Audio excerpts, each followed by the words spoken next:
خداوند کے صلیبی کلمات میں سے ایک کلمہ پیش کروں تو مجھے جو کلمہ دیا گیا ہے وہ معافی کا کلمہ ہے۔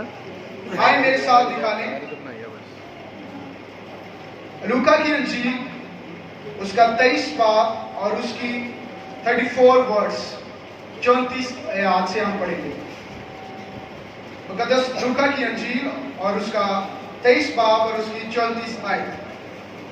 خداوند کی کلام میں یوں مرقوم ہے، یسوع نے کہا اے باپ ان کو معاف کر کیونکہ یہ نہیں جانتے کہ یہ کیا کرتے ہیں۔ ہاللیلویا۔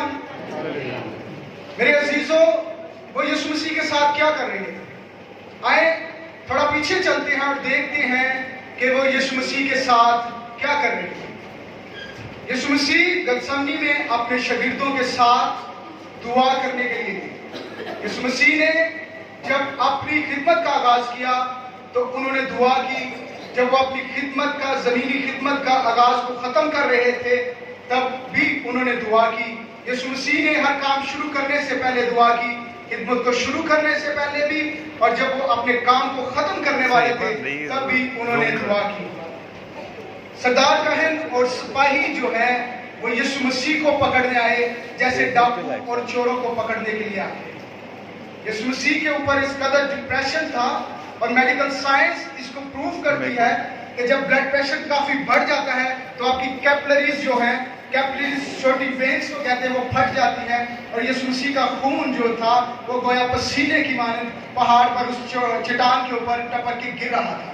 اس قدر بلڈ پریشر، اس قدر ڈپریشن، موت کا خوف نہیں تھا بلکہ وہ جو گناہوں کا پیالہ یسوع مسیح نے پینا تھا اس کے لیے یسوع مسیح کے اوپر اتنا ڈپریشن، اس قدر بوجھ تھا۔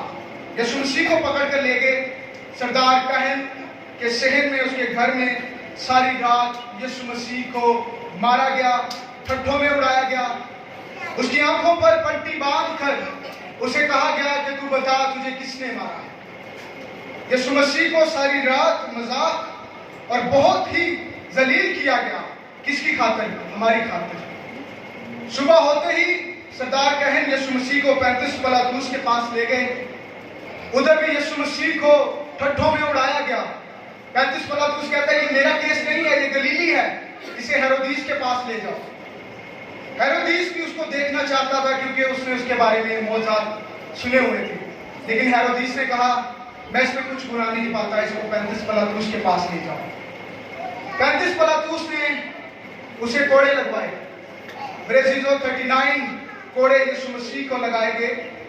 وہ کوڑے ایک ایسی چمڑے کے بنے ہوتے تھے کہ ان کے آگے نوکیں لگی ہوتی تھی ہڈیوں کی، اور جب وہ جسم پر پڑتے تو وہ ماس بھی کھینچ کر لے آتے۔ اس قدر یسوع مسیح کو اذیت دی گئی۔ بائبل کہتی ہے کہ اس کے جسم کا کوئی ایسا حصہ نہیں تھا جہاں اس کو چوٹ نہ لگی ہو، کوئی ایسا حصہ یسوع مسیح کے جسم کا نہیں تھا جس میں اس کو کوڑے نہ لگے گئے ہوں۔ اس حالت میں بھی یسوع مسیح کو صلیب اٹھا کر کلوری کو چلنے کو کہا گیا۔ میرے عزیزو، آج ہم جب پہاڑ پر ہائکنگ کرنے جاتے ہیں تو بڑی مشکل پہاڑ کی چڑھائی ہے، لیکن یہ یسوع مسیح کو صلیب اٹھا کر زخمی حالت پر کلوری کے مقام، کھوپڑی کے مقام پر جانے کے لیے کہا گیا، اور یسوع مسیح اپنی صلیب اٹھائے ہوئے ہیں، رستے میں گر رہے ہیں، بار بار گر رہے ہیں، اور زخم اور جو ہمارے جو مسلز ہیں، جو ہمارے بیک بون مسل ہیں، یہ ہمارے سانس لینے میں ہمیں ہیلپ کرتے ہیں۔ کوڑے لگ لگ کر یہ مسل جو تھے وہ یہ پھٹ چکے تھے اور سانس لینے میں بھی مشکل ہو رہی تھی۔ یسوع مسیح پیاس کی شدت میں ہیں، لوگ گالی گلوچ کر رہے ہیں، تانے مار رہے ہیں، ٹھٹھے مار رہے ہیں، اس کو کیل ٹھوکے گئے، لیکن صلیب سے ایک آواز آئی، اے باپ ان کو معاف کر کیونکہ یہ نہیں جانتے کہ کیا کرتے ہیں۔ او مائی گاڈ، ہسٹری میں، تاریخ میں ایسا سننے میں کبھی نہیں آیا۔ ہسٹری گواہ ہے، کبھی ایسا سننے میں نہیں آیا۔ لوگ ٹھٹے مار رہے ہیں، اسے کوئی کہہ رہا ہے تو یہودیوں کا بادشاہ ہے تو اپنے آپ کو بھی بچا۔ لوگ گالی گلوچ کر رہے ہیں، اپنے اسے چھوڑ کر چلے گئے، لیکن وہ کہتا ہے باپ ان کو معاف کر کیونکہ یہ نہیں جانتے۔ او مائی گاڈ، اس قدر جذبہ محبت، اس قدر جذبہ حلیم، اس قدر جذبہ برداشت کبھی ہسٹری میں سننے میں نہیں آیا۔ یسوع مسیح کا ہر دل کی دھڑکن محبت میں بات کر رہی ہے۔